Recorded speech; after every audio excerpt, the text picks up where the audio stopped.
the right brain, and the ankle bone is connected to the leg bone. The leg bone connected to. Looking for ubiquitous sign. What? Ubiquitous sign. Yeah. Damn, dude, you have it.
Please raise your hand if you have an open seat. Okay, those people looking for seats, find the people with the hands in the air, follow the hand through the seat, and you'll make it. Alright, so hold those hands up, the people with the seats. Everybody's like supermarket sweep, we're ready. Thank you very much.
In the 60s and 70s, if I can remember,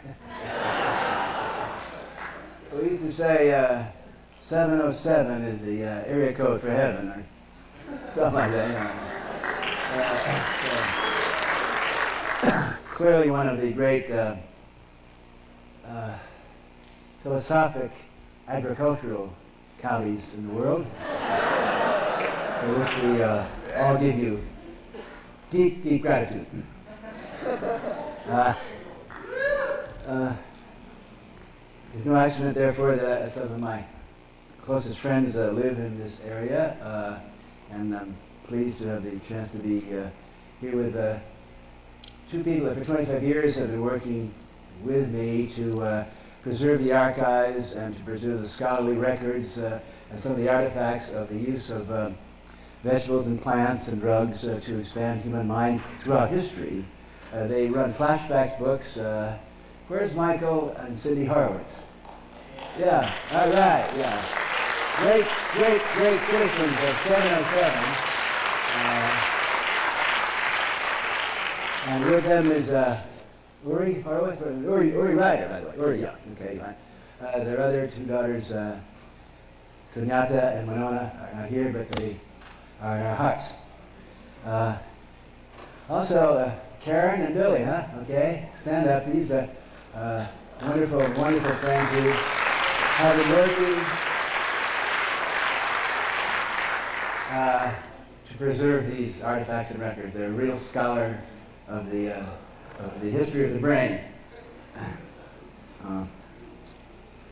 I'm also very, very happy to have here tonight someone that we go way, way, way, way back together. He is one of the basic members of the greatest multimedia, hyperdelic, psychedelic, light and sound troupe in world history, the Grateful Dead.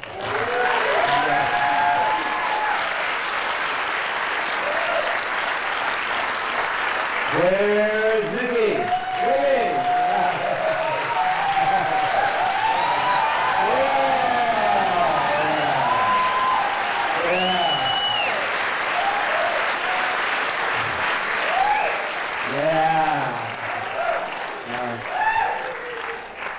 As you will learn during the evening, we're going to talk a lot about eyeballs and earballs, and eye drums and eardrums, and I'm going to try to convince you that the original method for operating the brain, going way back 25,000 years, was drumming.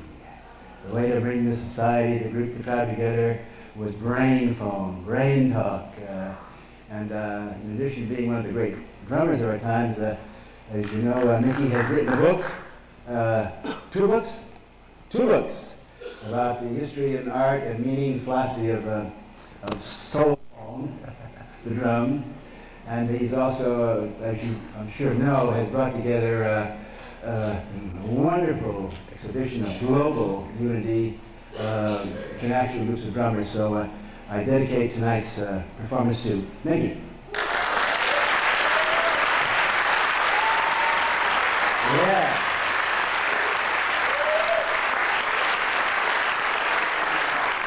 And I'm very proud to be standing in front of this screen and sound of these amps because the real show tonight is the work of two groups that I mentioned, Hyperdeck Video, Andy and Dave from formerly Tokyo, now 415, and Alora and Genesis PRH. Alora, Genesis PRH, of Psychic TV. There you go.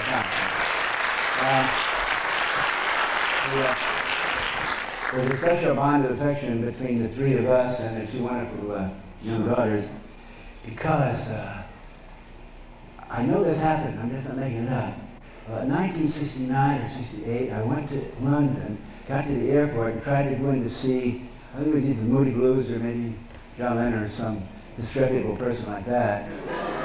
And 14 little men with stamps and little books came up and said, "You're not allowed in England." I said, "Why not?" Said he, the Home Office has determined officially that you are a threat to public order and morals. Well, I couldn't deny that, but even today, 25 years later, they still won't let me in. And how about a 72-year-old man that's a threat to the British Empire's moral? I mean,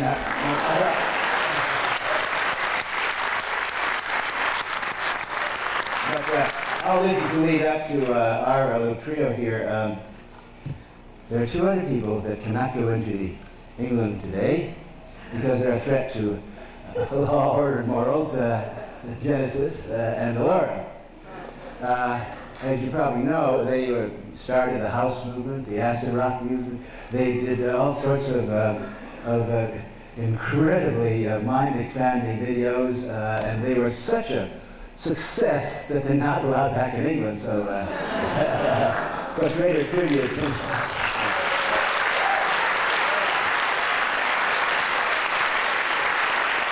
Yeah. Later on, after we do the brain experiments, we'll have Well, we'll call it a question and answer period because I ain't got no answers, all right?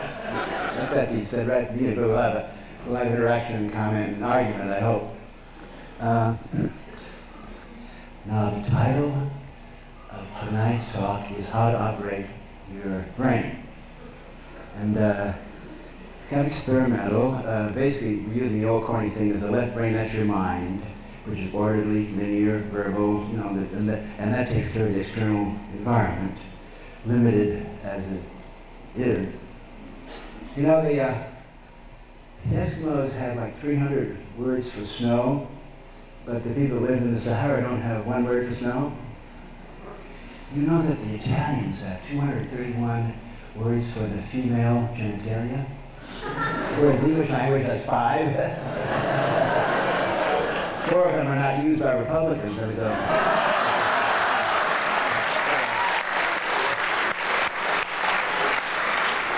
point I'm making here is that the left brain, the mind, is very limited, both linguistically, and that causes all the trouble. It has been known for thousands of years that there are ways of activating your brain, of communicating, not in a verbal way. When you're talking brain to brain, you know, no matter what.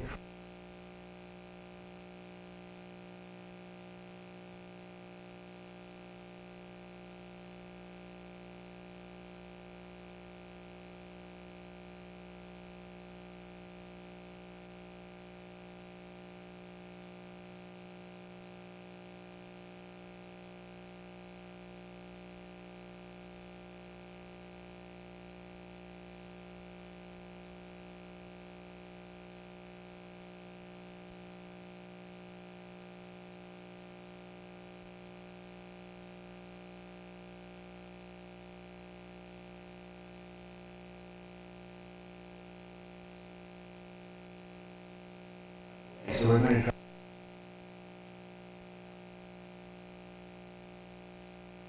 The aim of it, I'll tell you right in front, is if you want to learn how to operate your brain, you have to go out of your mind and use your head.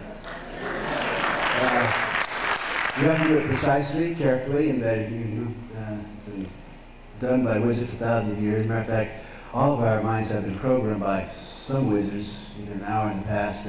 We're going to try to demonstrate how this is done with the hopes that you will start doing it more and more yourself. Because someone's programming our brains, and very skillfully. And by the way, I want to warn you, there'll be time we're going to try to, it's like commercials, you know, scrambled up, you know, like an old beer commercial. There are certain points we're going to try to get into your brains. Now, we're warning you ahead of time. There'll be a little label as to what we're going to imprint your brain with, like eyeballs, earballs, whatever. So if you don't want to have your brains printed by any part, then just close your eyes so much we heard that. All right. Now, when the lights are on, you'll know that I'm talking to you in the English language, the late 20th century, using minds.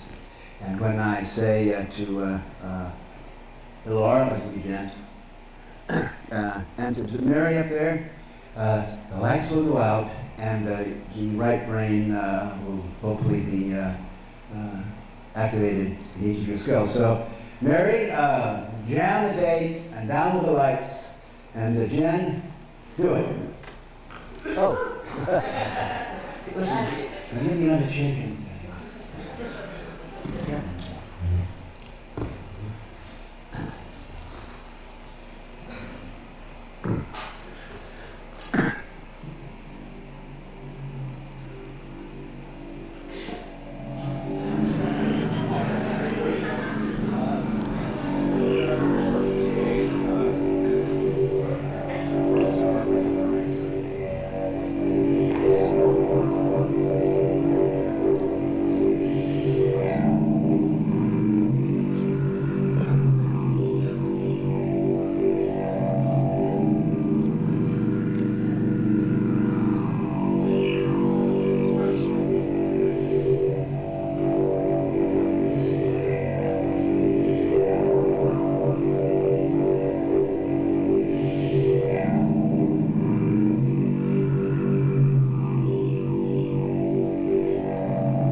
societies have been held together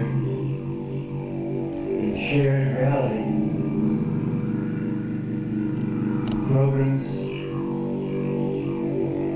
imprinted on their brains by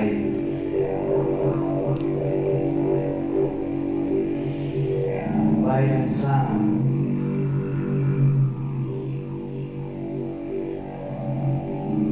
To activate your brain. Turn off your mind. Unfocus your eyes. If you don't know what it is, it's jamming your eyeballs. It's inundating you with forms and shapes that you can't label. Good. You're getting there.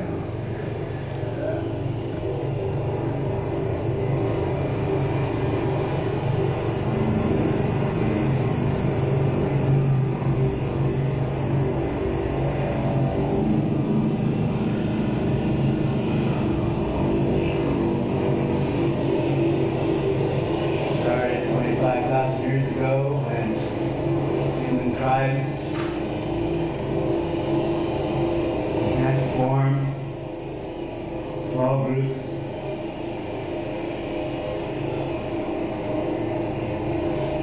Sitting around the cave, fire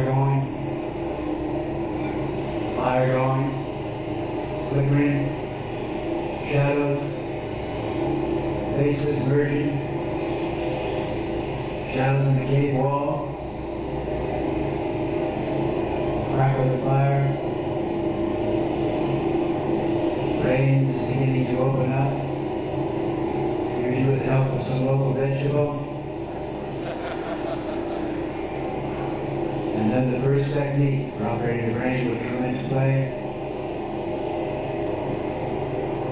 The drum. The drum is the original soul phone.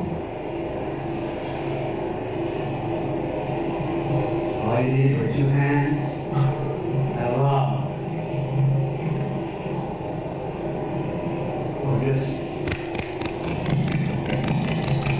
your own rib cage.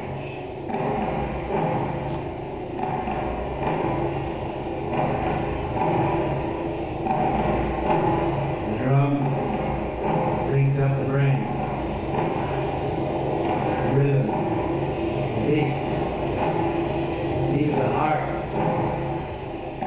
the beat of the brain, beat of the soul. Yeah. Most tribes have their own rhythm, their own specific beat, the beat, the beat.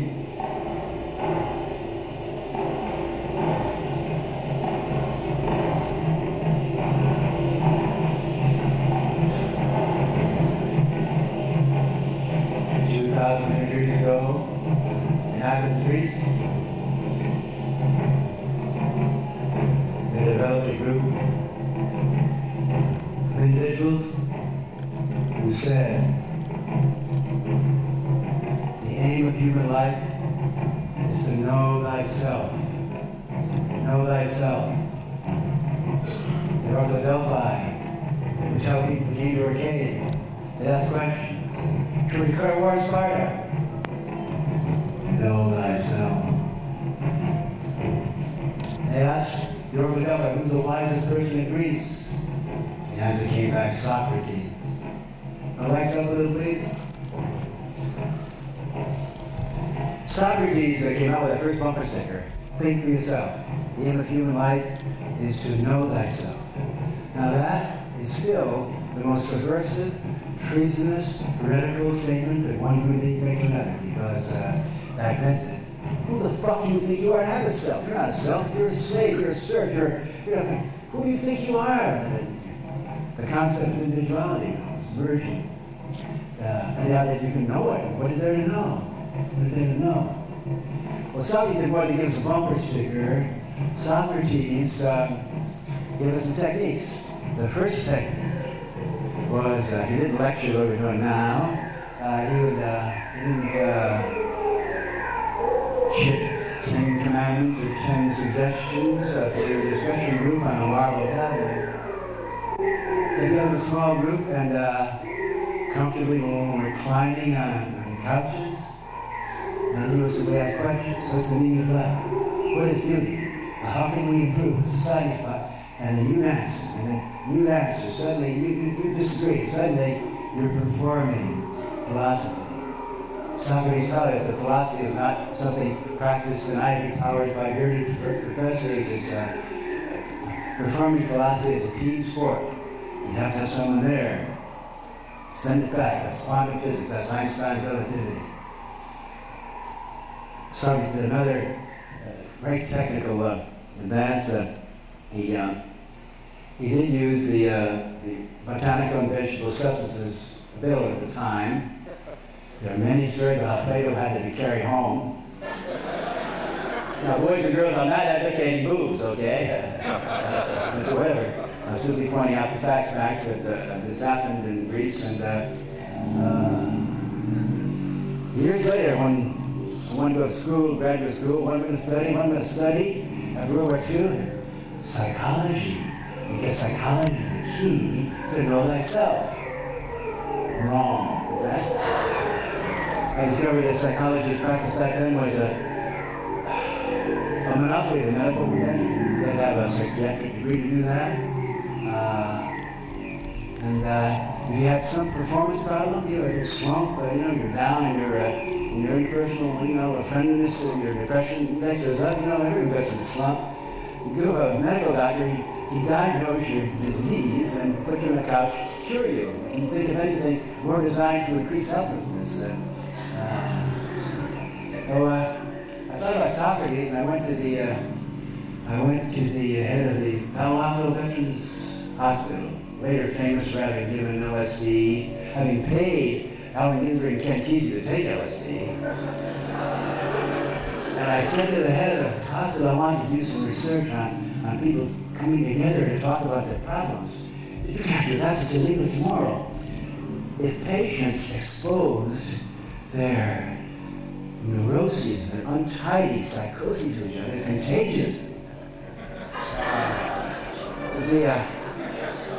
The obsessive compulsive will get all sorts of terrible ideas and paranoid.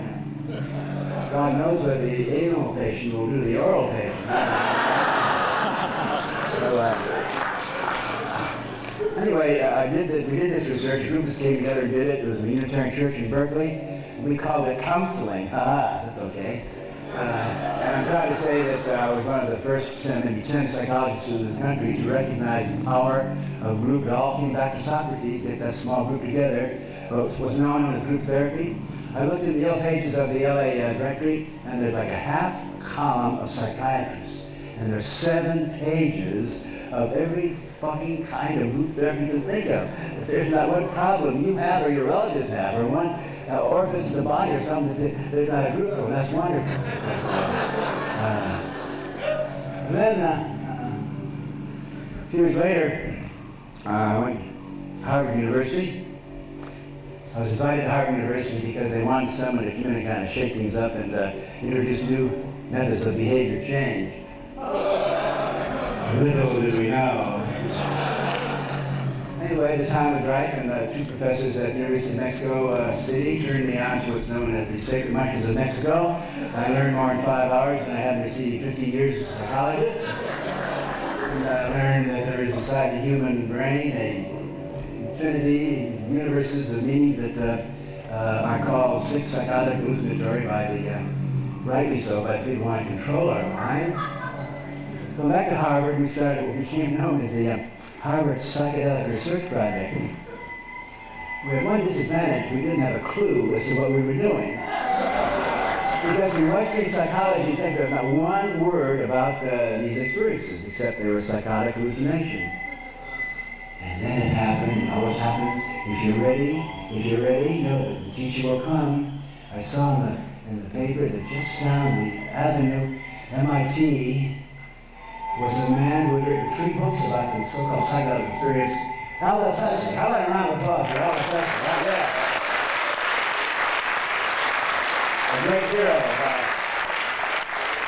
So I called down to Huxley, and I would be kind of timid, and I explained, what we were doing, and I can't imitate his accent, but I said, something is but let me get this straight. You see your chaps over there, all that are all these psychedelic drugs, and you're using it to explore consciousness? I said, yes, sir. He said, what's your address? I'll be there in 5 minutes.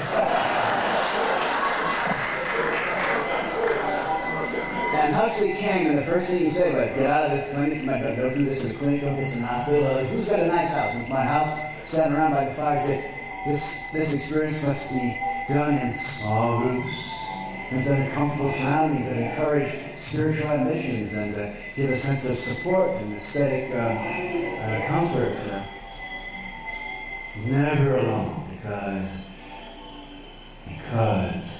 one of the most terrifying experiences is find yourself suddenly swooping around in your full right brain, lost in universes of unnameable, unlabeled shit. And you're all by yourself, and there are men in white coats, pure energy flashing in your eyes, and can you think of anything worse than that? It's that alienation, in the sense that you're the only one lost in this universe that is called the ultimate bad trip. Then we realized that in spite of youth, it's a very simple thing to have these experiences, been done for 25,000 years, no big deal there. But where did it come from? Where did these experiences come from? Well, obviously from the brain. At that time, it was a taboo, almost if you would mention the word brain. Studies psychological techniques, the brain is hardly mentioned back in those days. So we began studying the human brain. We also began trying to communicate this experience, not in words, but what we might call brain talk or brain language. Brain language, of course, is multimedia. There's only one word in the English language that can describe a full brain experience. It's the word mom turned upside down. W-O-W. So back in 1963-64, I was doing pretty much the same thing I'm doing now. Matter of fact, many of you remember that we took over the Film Noir East in New York, and I was standing in front of an audience with 12 slide projectors and the film's going. It was labor-intensive and very primitive, saying things like slide together and molecule embrace. I mean, pretty far out for a Harvard professor. But now, 25 years later, technology, thanks to Wozniak and Jobs and so forth, has produced the electronic technology that allows us to talk about operating our brain. I'm going to give you a brain commercial. The product I'm selling you right now is your own brain, all right? And I'm going to tell you, this is the greatest bargain you've ever heard in your life. The human brain contains 100 billion neurons. Can you shut the tape off for just a minute, please? And and the sound off for just a minute. And put a little light on here. I'm going to give you the staggering statistics about the 3-pound universe you have within your skull. I told you 100 billion neurons. I was taught, that the neuron was like an off-on switch, then right access, click, click, click, click. They passed it on like a relay, thing like that. Wrong. It now turns out that the average neuron is probably more knowledge processing power than a mini computer, not a mainframe computer. When you think of a neuron, don't think of a little switch. You think of an enormous hillock of seaweed. And each strand of seaweed has hundreds of fibers coming out. Every neuron is in touch with 10,000 other neurons. So we're talking about knowledge processing, image creating potentiality that we cannot conceive of at this primitive time in the late 20th century. We simply don't know about the equipment we have. I'll make the prediction that in 20 years I look back at this now. Poor dear primitives. They didn't know how to operate their brains. I mean, really.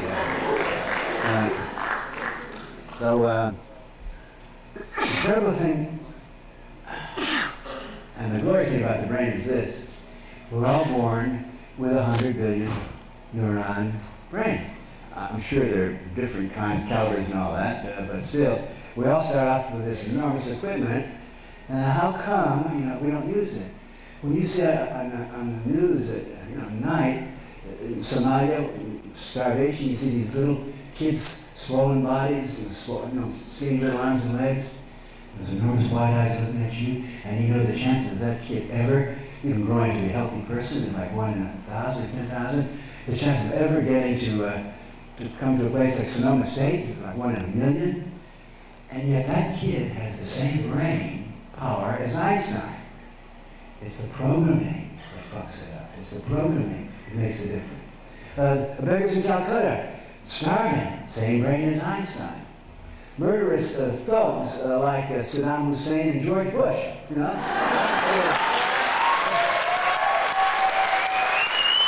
the same brain as Einstein.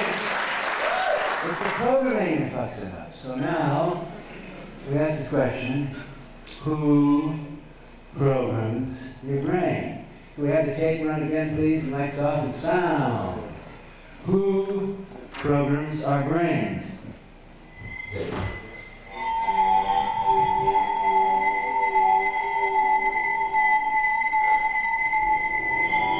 Him who controls your eyeballs and your earballs controls your brain.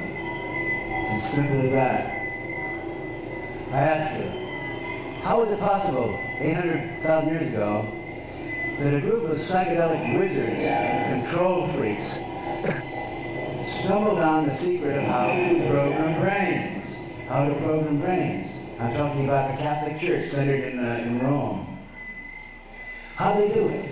60 million Catholics from Istanbul away with their Constantinople in the east to southern Europe, northern Europe up to Scandinavia. They never got to Ireland. 60 million people who spoke 300 different languages and local dialects, who didn't even know the existence of each other, and yet every Sunday they would come to a church,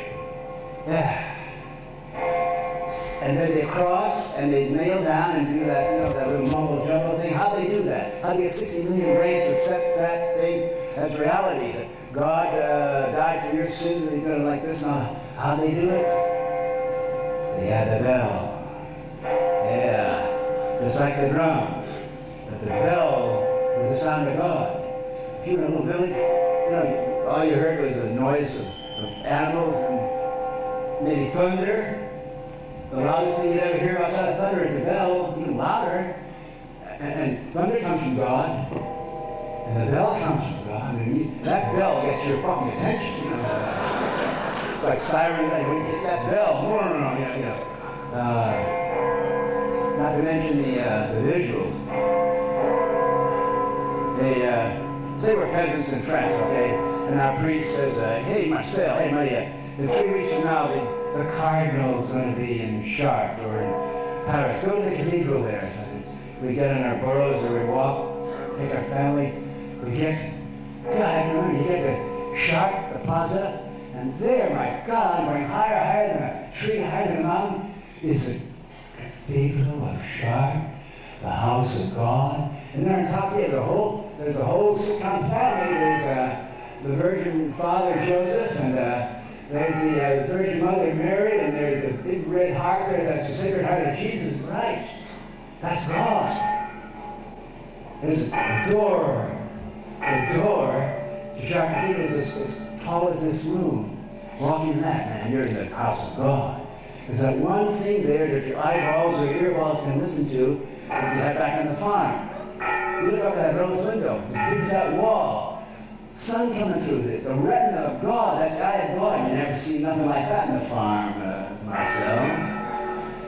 And the sound of the Gregorian chant, you never heard that in a cow barn, Marcel. And the organ, yeah. This is definitely, that's brain talk, that's brain sound, that's soul talk, yeah. And here comes the cardinal, coming half a mile down the cathedral. He's been carried on a throne, and he's got a robe covered with jewels. He got that big shepherd's cross covered with jewels, and his crown covered with jewels, and all the priests covered with jewels, flashing reflections of candles on gold. Man, this is God. We're in heaven right here, see? And then the cardinal comes and says, okay, down on your knees. Repeat after me. Yes, sir.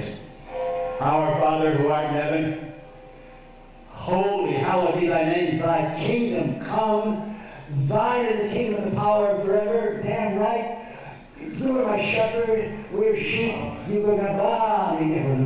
No argument. Okay, yeah, good. Now, get off your feet. Now, whenever able-bodied man in this church to go to Jerusalem and kill some Arabs for Jesus, okay? No question. Here we go. The Catholic Church discovered that if you can dazzle the eyes and inundate the earballs, the program gets stuck in your commercial. How crazy it is, you know. Christ died for our sins. Humanity's terrible, sure, no question of it. Because who can argue with the bells and the drums? The brain loves to be illuminated, to be irradiated. The brain naturally loves to be sparkled. Brains love jewels. How come the very ownership of jewels means you're a noble person or a king or a duke? I mean, how come peasants can't have, working people can't have jewels?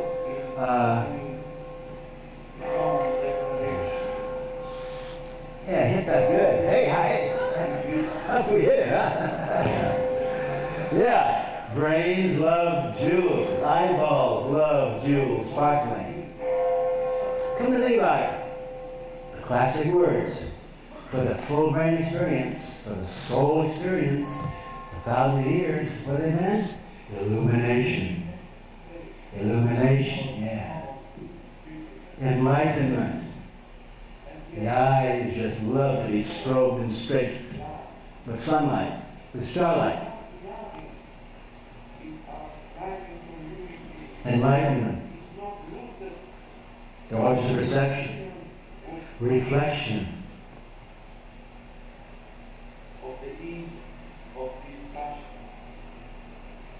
Get the attention of the full brain, flash, sparkle, dazzle, scintillate, those lights. It's been well known for hundreds of years, you know, that some guy, dazzles a young lady, diamonds, dazzle that diamond ring and she'll wash your socks forever, boy. Diamonds are not a girl's best friend, they're the Pope's best friend.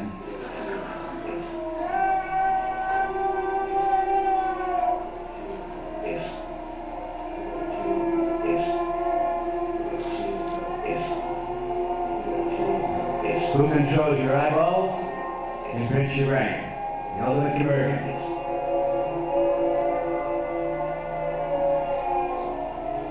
The obvious solution. Be very careful where you flash your eyeballs and be sure that you're the one that's controlling the lights that hits your eyeballs. In the 60s we used to say power to the people. Now we say power to the pupil. Power to the dilated pupil. Because when your pupil's dilated, you can't focus. You can't read books. You can't. When your eyes are dilated, that means your brain's shut down. You're ready to be brain foam, brain talk. And when you focus and narrow down and contract your eyes, yeah, you're ready. You're ready to focus and, yeah. Learn how to dilate your pupils. And learn how to contract them. That's how to operate your brain. Step number 1. Eardrums too.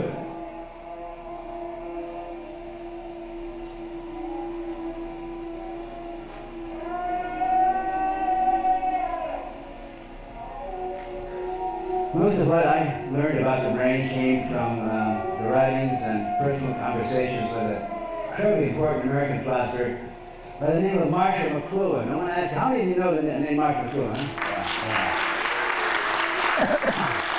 I find it amazing and still understandable. I go around talking to colleges, and many colleges, not in 707 area code, but when you get down to Alabama, Mississippi, they've never heard of Marshall McLuhan. And that's no accident, because Marshall McLuhan, everything he said was to take power away from the authorities, and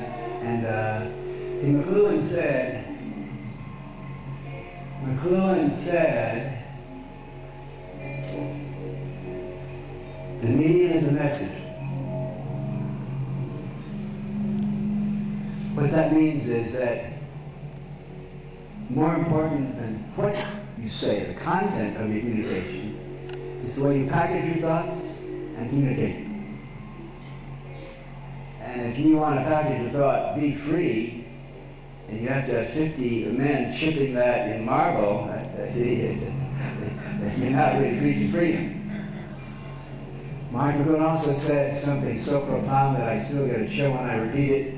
He said, if you change the mode, the medium of communication, you change society, you start a new religion, and you change the definition of God.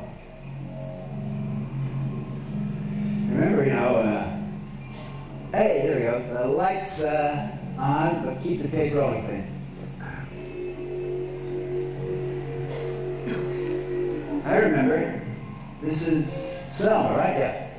Okay. You can drift off on this stuff. Okay, maybe we'll talk about Marshall McLuhan. Need a message? Okay. If you want to change yourself, change your mode of communicating and packaging your thoughts. It's so obvious. Now, you also change the definition of God. Remember, when we were shepherds, when we were keeping domesticated animals, God was our shepherd. The illuminated manuscripts were the Word of God, and you had to be a monk with a security clearance, and you had to know the machine language of Latin. You could read and write not for yourself. There's no fucking creativity here, brother. You're passing on the Word of God and the poet. It's interesting that when Johann Gutenberg, to whom I pay tribute, invented the printing press, changed civilization, changed society, and changed the definition of God. The first thing you meant the industrial age would start, the assembly line. Suddenly, instead of illuminated manuscripts, everyone could have a book. Everyone could have a book. The problem is what language the book can be used, because you don't speak Latin, you don't speak Latin. Martin Luther translated the Bible into German to be the language of the people. That's Protestants. The first thing that the Protestants did, Calvin, Knox, Luther, the first thing they did was say, get the fucking jewels out of the church, okay? We don't want any tiaras, we don't want any rose windows. God, from now on, is getting the Christian vision of marriage and family life. Right. The Word of God in Protestants comes from a mass-produced, factory-manufactured book. It's called a fucking holy book. And you'll find it in any motel you go to in any State of the Union. That's the Word of God. No longer given to you in the great sonorities of the Gregorian chant and all that shit. No, sir. God's ministers were no longer robed feudal lords and stuff. They were like business-like, sober men dressed for a very industrial kind of Protestant God. Martin Luther says something more important. He said, just as machines liberate the body so we don't have to dig in the ditches and under the pulling stones for the Pharaoh's tombs, machines free us from beasts of burden and stuff. Machines are something else wonderful. Machines made it possible for us to move our bodies at the speed first of steamboats and then of motor cars and then finally of jet engines, around the globe at the speed of sound and more. Machines liberate the body and move the body. Electrons do the same thing for your brain. Electrons are vehicles for the brain. Electrons allow your brain, your mind to flip through 1,000 performances and additions and subtractions it would take 100 men to do in like a minute. So just as machines liberate and empower the body, so do electrons empower the minds and the brain. But more important, electrons are the language of the brain. Electrons are the language of the brain. Brains basically understand electrons. Why? Because your brain, remember, it's 100 billion neurons, and each neuron is electrical. Talk about digits. I mean, talk about, the language of the universe, and the language of the brain is digital. McLuhan said that the future will be electronic, a new breed will develop. The name of this will be a global village, because we'll be able to travel, move our brains and our eyeballs around at the speed, not of sound, but of light.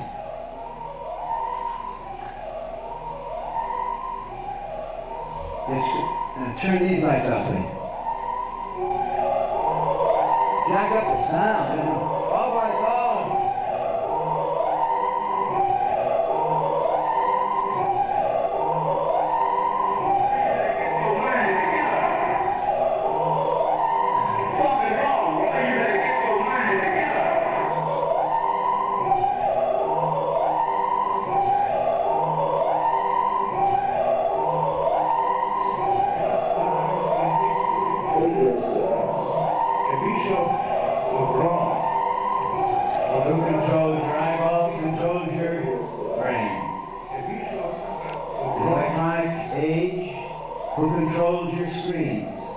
Controls your mind and your brain. Our minds and our brains are programmed by the screens we watch. I don't want to bring you down, but I got to confront you with this horrid statement. The average American watches television 7 hours a day voluntarily. Voluntarily. I mean, if you're a Martian, you go down here, you look around and say, what the fuck are these people doing?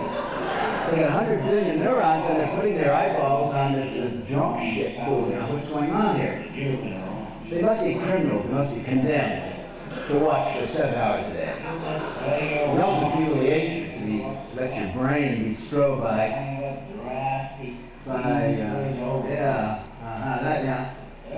or maybe they're paid well. Maybe they get $100 an hour to watch TV. I admit that sometimes at the end of the month, but my profession doesn't pay well. I learned that from Socrates. The profession of corrupting the minds of youth, it's not well paid. And, hard job somebody has to do it anyway. So I can watch television for an hour, $100 an hour. It would. A couple hours a week. We don't know where it came from. We can't imagine where it goes. And it's interesting. It's fascinating. The reason we watch television, the programs are designed to sell us things. Designed by industrialists, advertising people, and politicians to sell us things. And notice how they do it. They don't produce diagrams and charts of how wonderful Marlboro cigarettes are for you.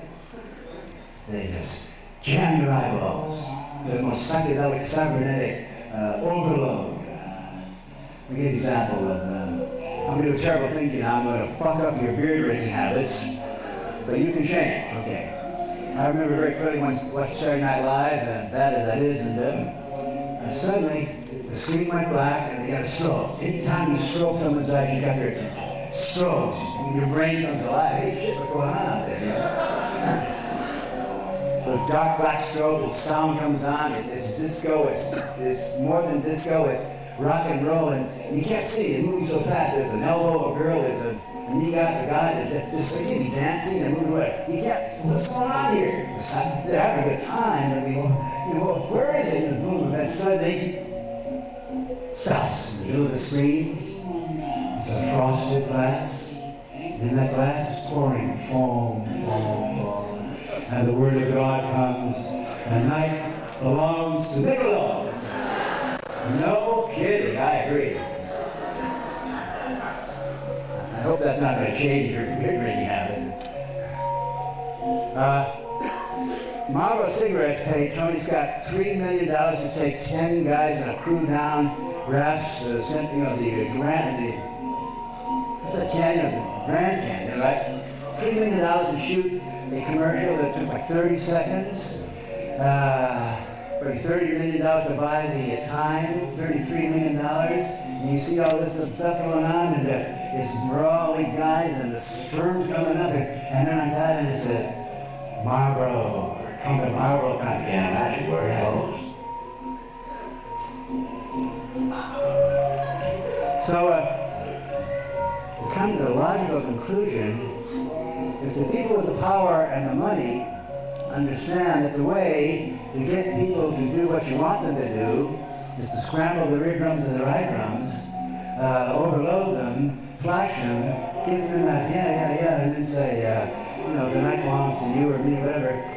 If they'll pay $30 million to do this, and the politicians know how to do it now, Willie Horton and all that, how come the average individual American doesn't do it? We've done like in the feudal days, we didn't have the limited manuscripts. I think it's inevitable that in 3 or 4 years, 5 years,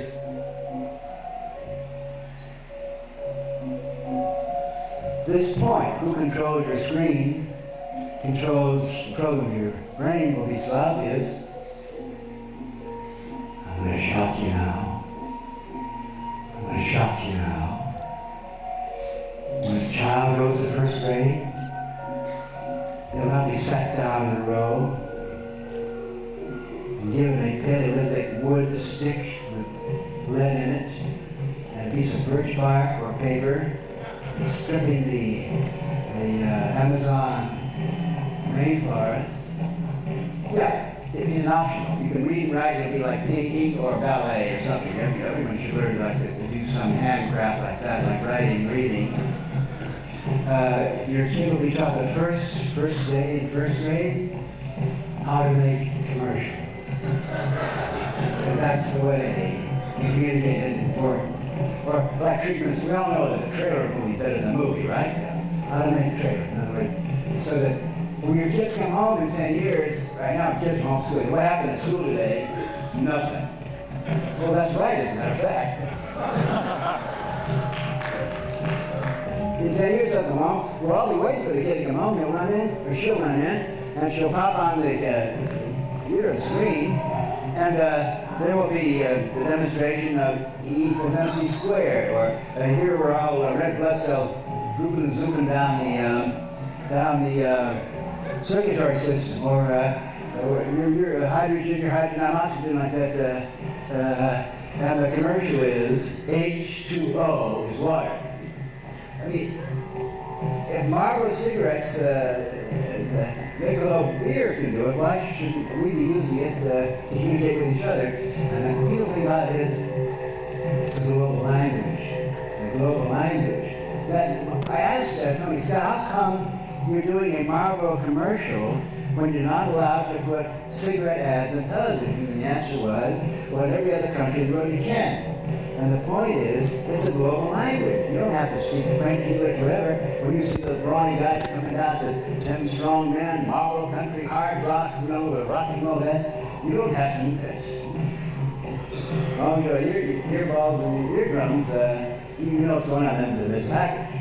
That everybody in the world knows, that old red package, masculinity. A new language is developing. Just like McLuhan said it, a new language is developing. That's the language of the brain, not of the mind.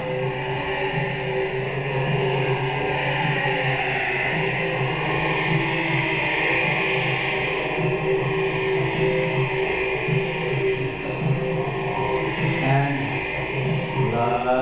just like Dr. McLuhan said, electrons allow us to move our brains and our eyeballs around the world at the speed of light.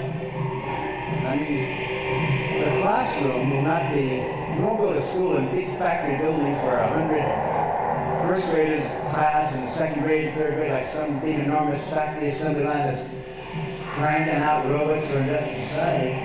The classroom in the future will be like the original old one-room schoolhouse. All these people getting together, fast feedback, goes back to Socrates.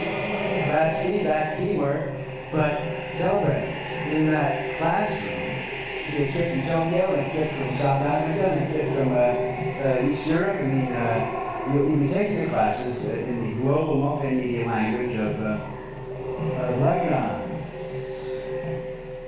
which are the language of the galaxy, the language of the atom, and the language of the brain.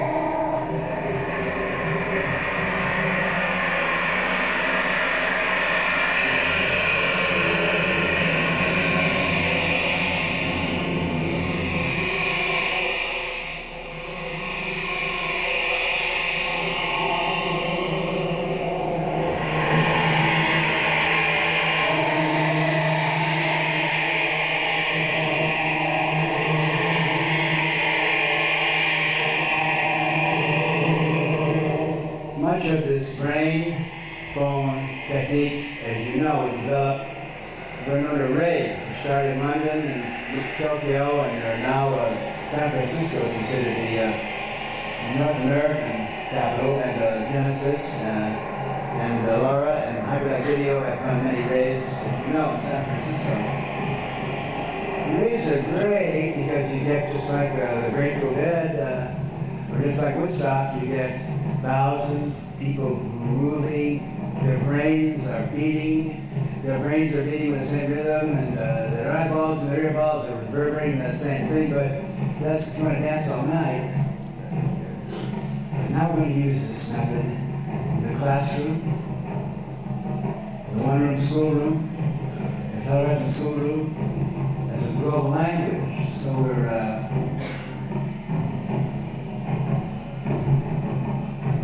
going to add the left brain content to it.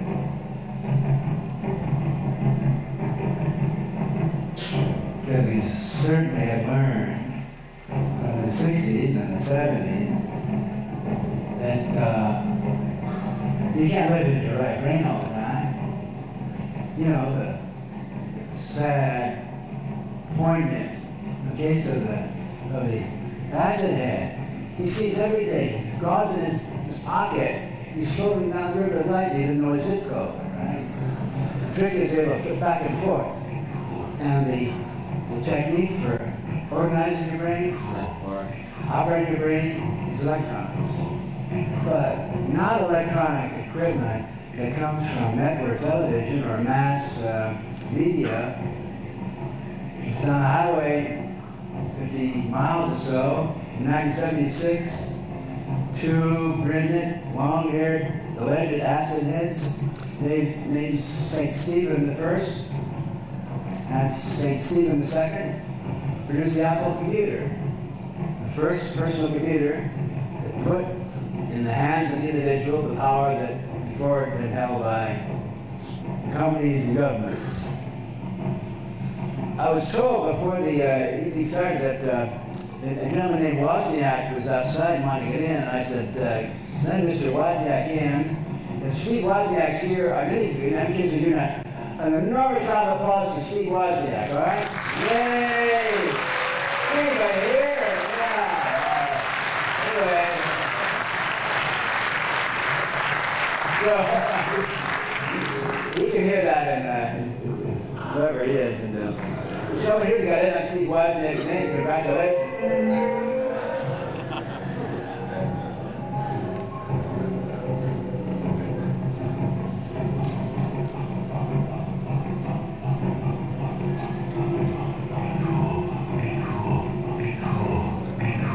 The personal computer was originated in '76.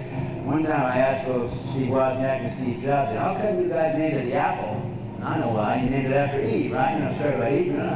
They didn't claim they did it, but I knew. Eve was the first human being to stand up on her feet and think for herself. You remember that story? That bearded, mafia, capo gangster in the sky called God said, hey, I made it all. I made, you know, the earth, the heaven, all that. I made the creepy crawly things, and I gave you, Adam, domination over all those things. And I'm going to give you a partner, a helper named Eve, a plucker, whatever her name is. I'm going to give you a ribbon on that day. And he said, now do what you want in this paradise.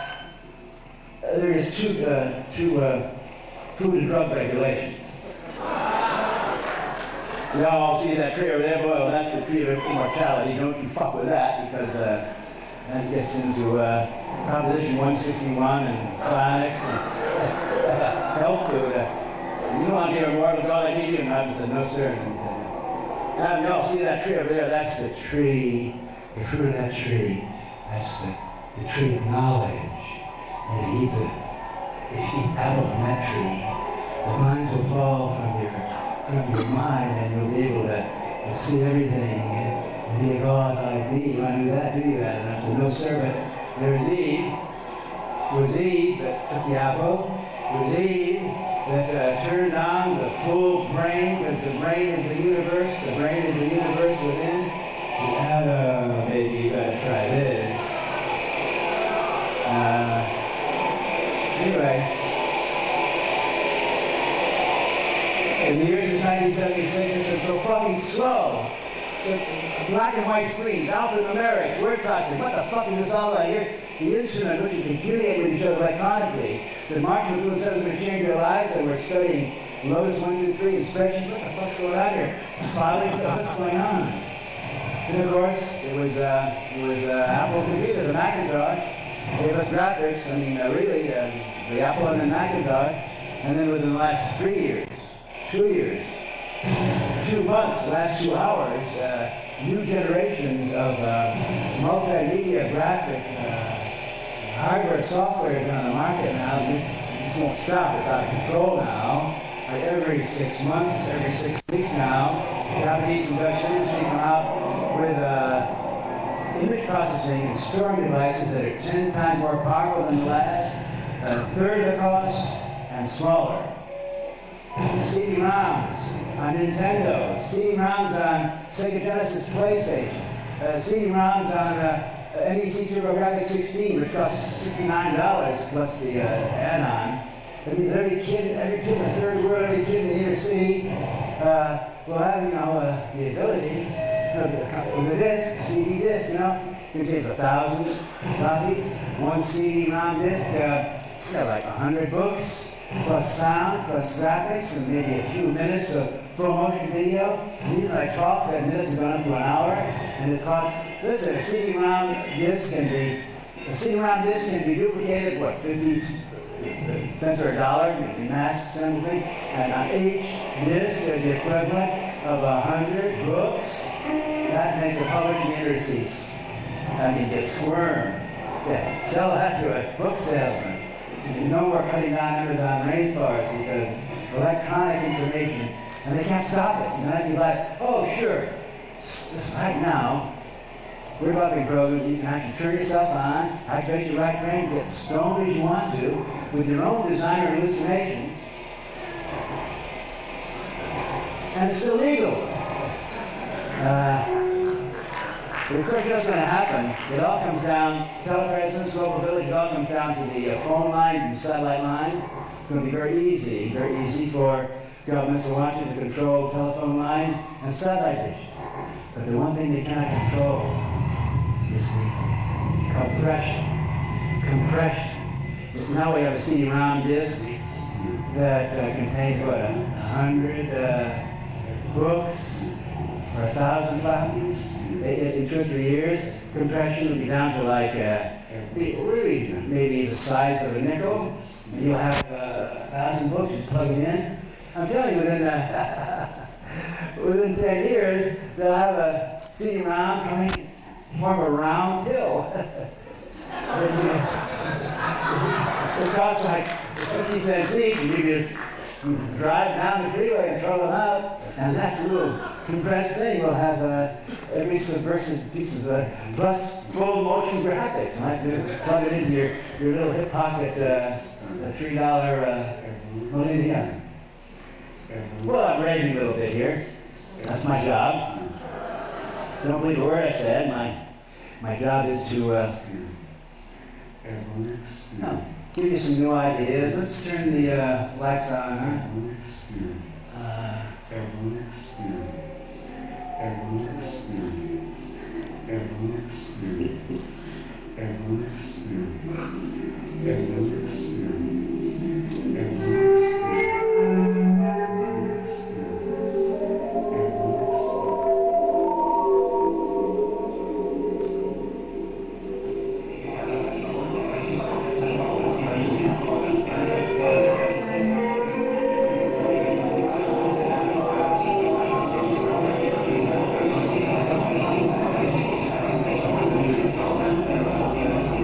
right, please.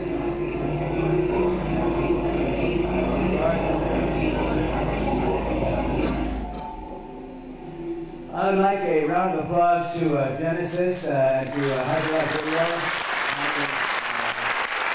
Thank you, Christopher. Thank you, brother. Thank you, Oh, you know, I saw this last night at midnight. That's how I live, kind of watching it. We would like to have a discussion period. Let's take a 5-minute break, stretch, and then come back. And we will be no answers, but Genesis and Laura will join me here. Mickey, do you want to come down and say something? 5-minute break, and we'll meet again for to solve all the problems. Thank you. Okay, that was a good rant.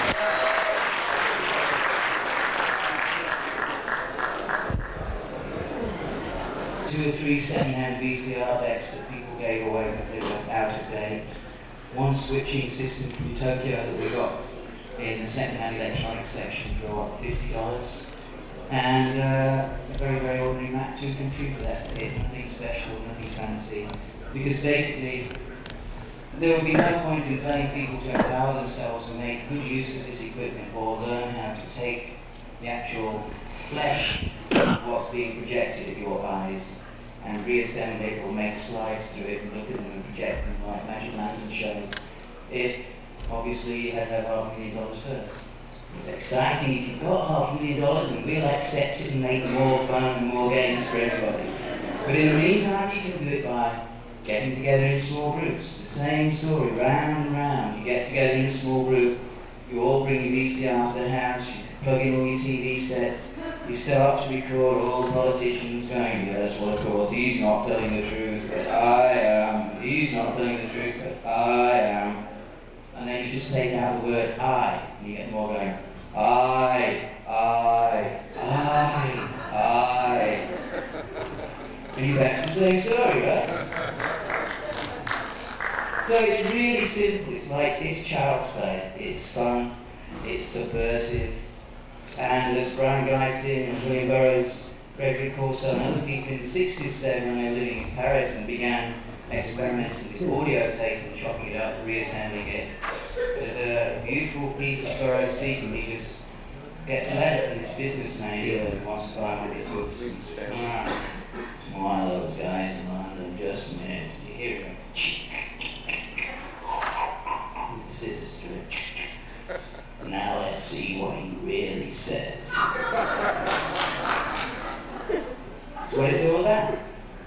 Very simple. But like everyone says, the simplest things, the simplest tools to survive, to wage your personal war, or to re-empower yourself, or just survive a bit longer, or remove yourself from that 7 hours of obliteration. All those things are absolutely essential as we move into the 21st century. The understanding, the comprehension, the seeing what's really there. That's what we're trying to demonstrate with the cheapest stuff you can find. Audio tapes, hundreds of them. You mix them all up live, you hear a word, you throw in something else. It seems to give you a different resonance. It tells you something in the collision or the contradiction that you never got before when you followed that thin line, which of course is just somebody else's inherited idea. So the programmer makes the line, you get it like a skipping rope, you flick it, it goes shh, bits fly off here and bits fly off down there, and much more exciting patterns happening. You can jump over them or you can get wrapped up in them and fall over and bang your head. Doesn't matter what happens. What matters is that we keep on churning it round. That's what matters. Let me say one thing. Not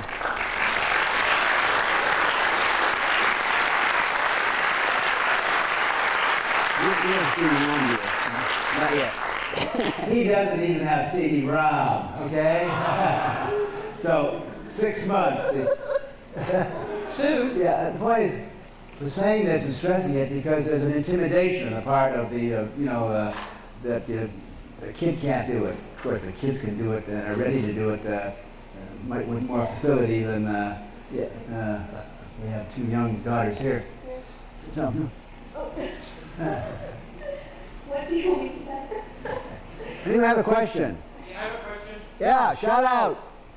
And can you get Sandals to start putting those acid for dollar ads back in the magazine? Yes.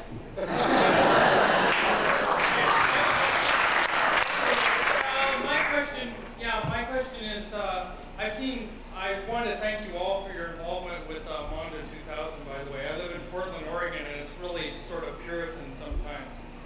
But anyway, my question is, I've seen you and Barbara and both of you do a lot of stuff with Mondo and then some other people, but I haven't seen anything from John Lilly, and I wondered if I don't even know if he's still alive. I saw John Lilly So Far with Jeffrey or whatever, and I read that a couple years ago, but I haven't seen anything new from him.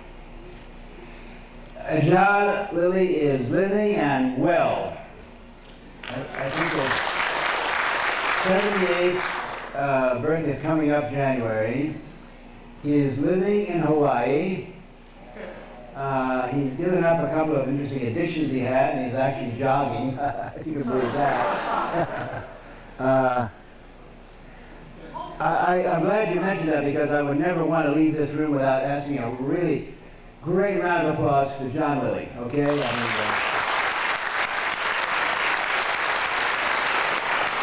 Yeah, right on time. It was in 1972. He wrote a paper, just the title of that paper is The Bumper Sticker of the 21st Century. It was sometimes the Programming and Reprogramming of the Human Biocomputer. And there it is. I also cannot appear in public, certainly not in 707, without a sincere salute to another great shaman of our times, Terence McKenna.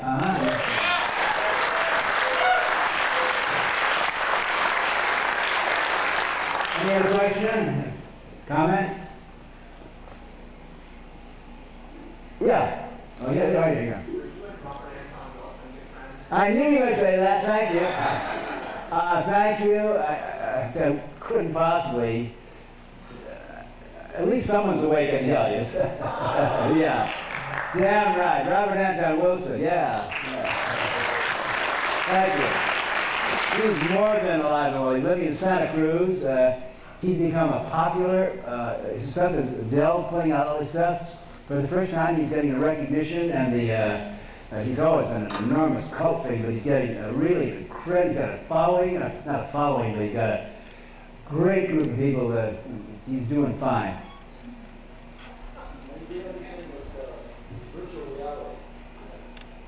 Virtual reality?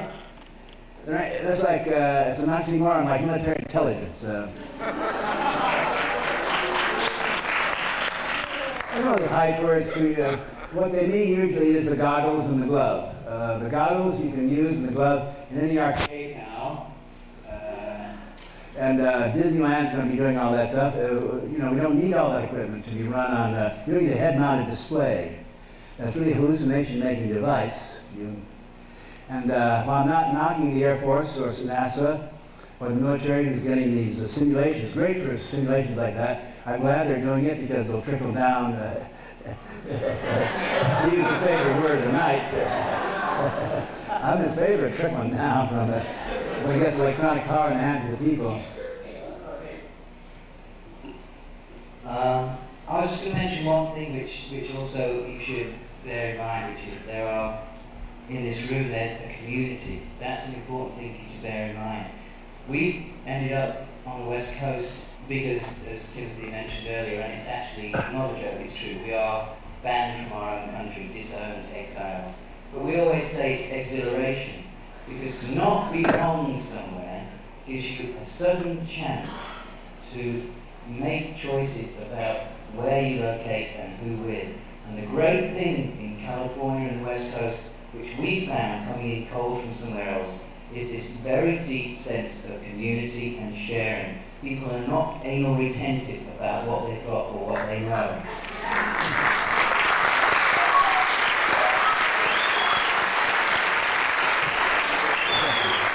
We're clapping for ourselves, thank you. Well, you deserve it, you know. Why not? It's the old story that people don't realise just how much they've still got there in their hand because it's always there.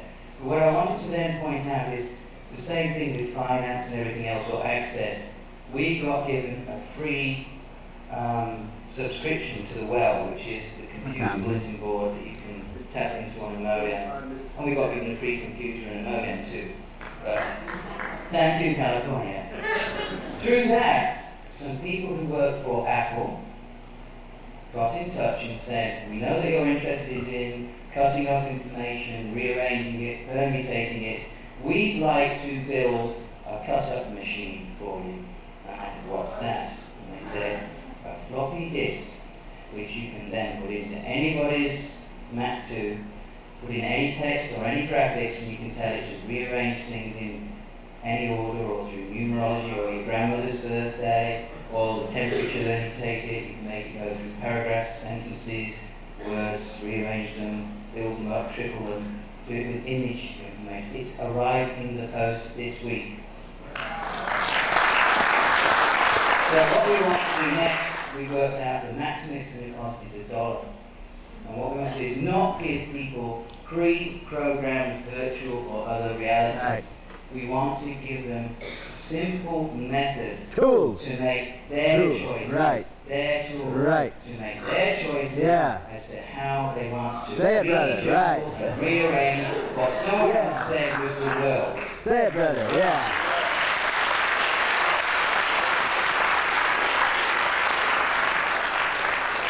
The electronic equipment, it's designed to put people in touch with each other, brains in touch with other, they're tools. No final products.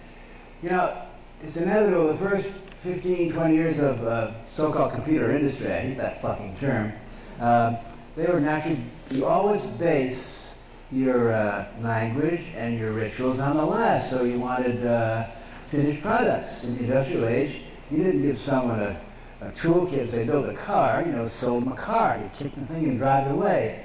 So that anytime people give you final products, unless they're tools, and that's the aim of the game here, to empower the individuals, and it is happening. Okay, who's got a, yes sir?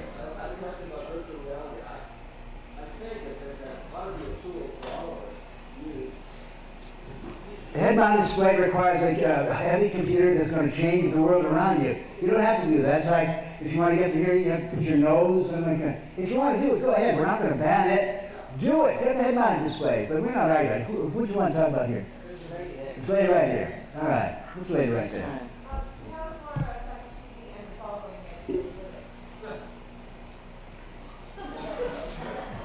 What? We have no idea.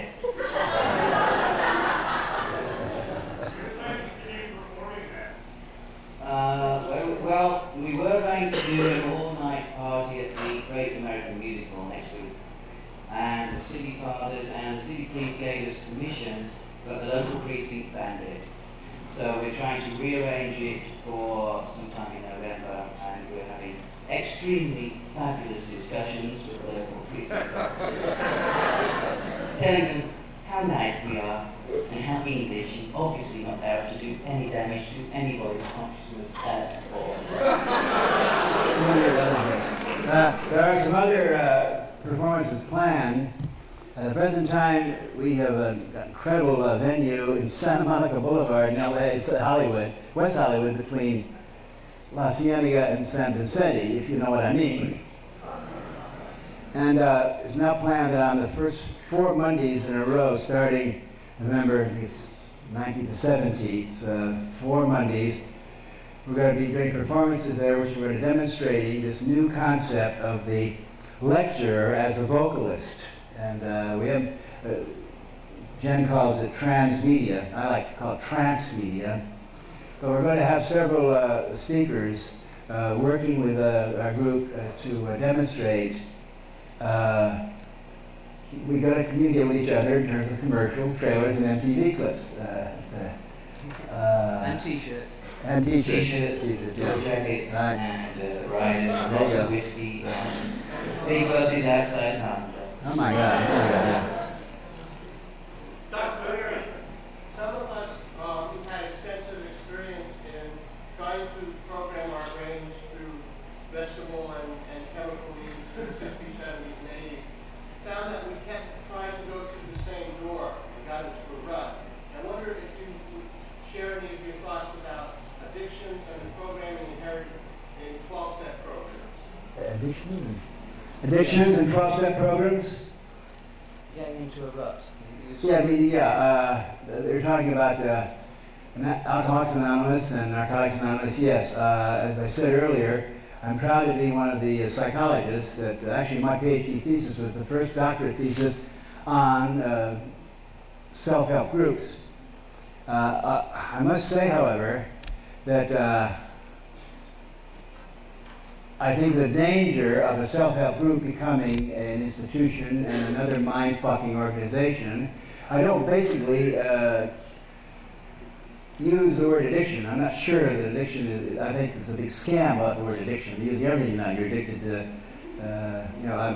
I'm very skeptical about organizations that ask you to say that there's a power stronger than, my friends, come on, you know what we're talking about here. It's a new fucking religion, and it's called humanism, and it's the oldest religion. And we say that divinity, that all the power is inside your brain.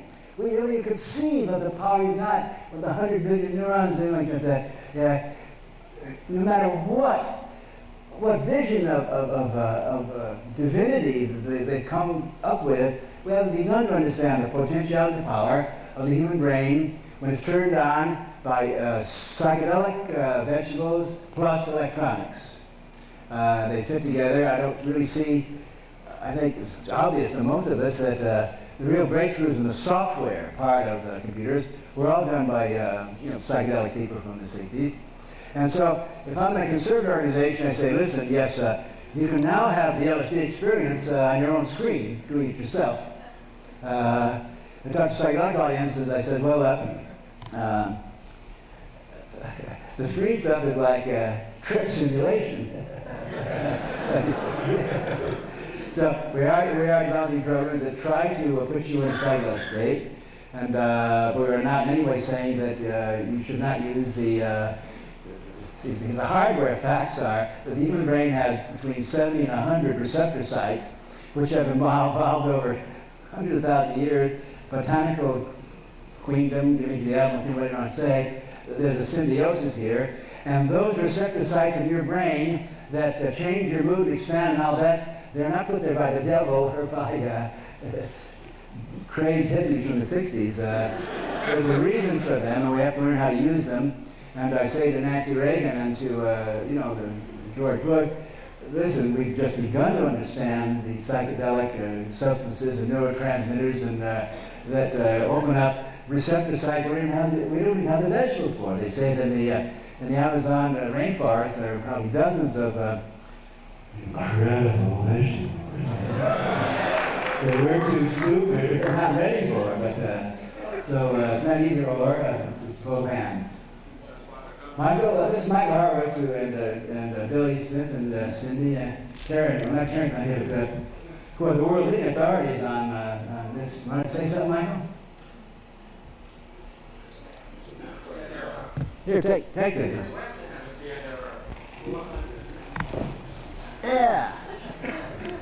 Well, the Western Hemisphere far outshines the Eastern Hemisphere in a number of vegetables, psychedelic vegetables, about 425 known ones. Only about 20 in the Eastern Hemisphere. And that's, being in California and all that, where so much information pours through here. it's no wonder we're on the leading edge. Are we?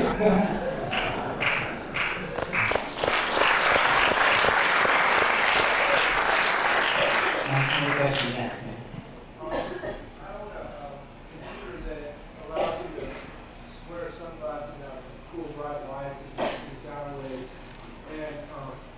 It says not to use LSD when you use it. Preference for LSD, which kind of computer or you never use both, and which is the best?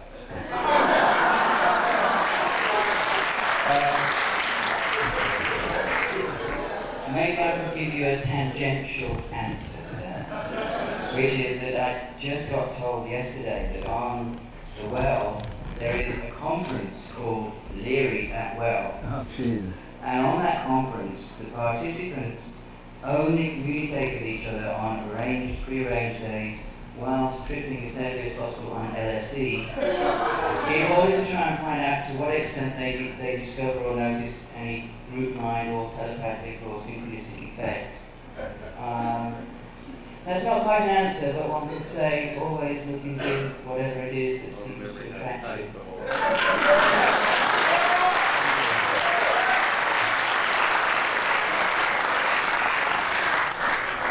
There's a time and a place for everything, and it's so obvious.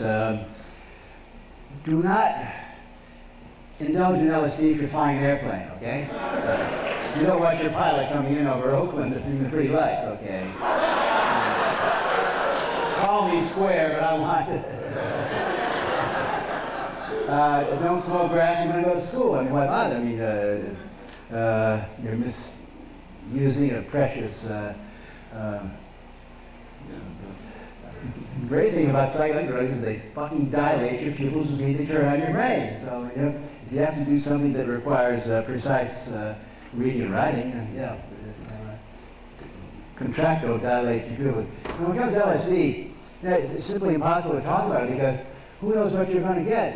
Some kind of trench coat in a bar room it's pathetic that the government, instead of doing what a government minimum should do is protect us with accurate labeling on the package.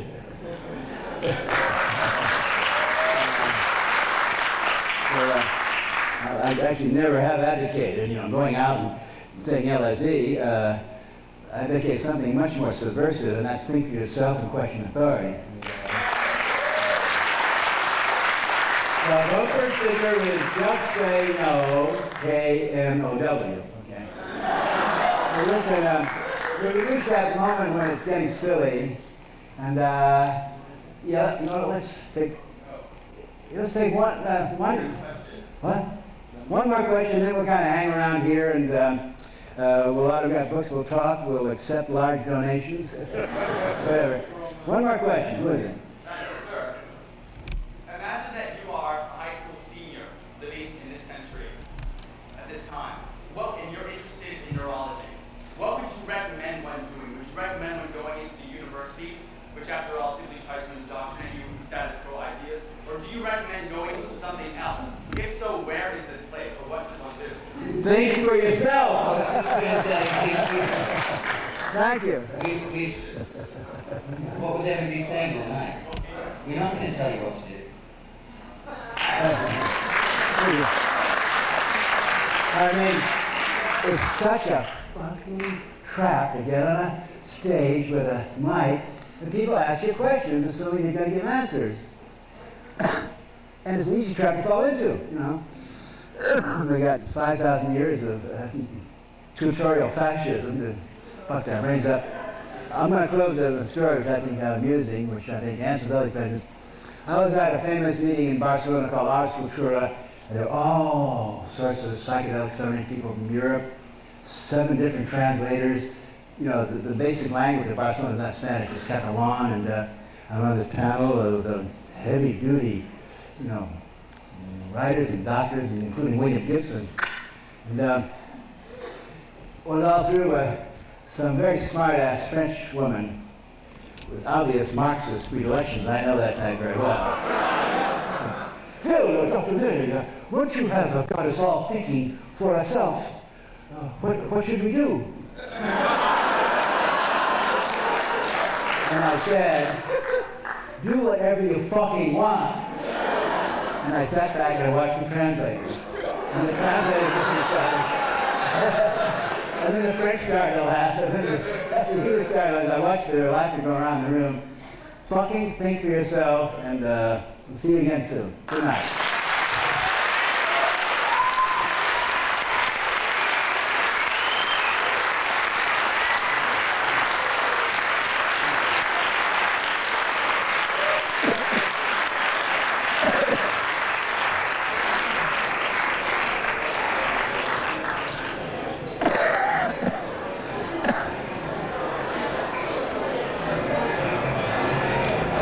Yeah, okay. Let's bring it up there. Let's do it up there. We got that. Hi. Yeah.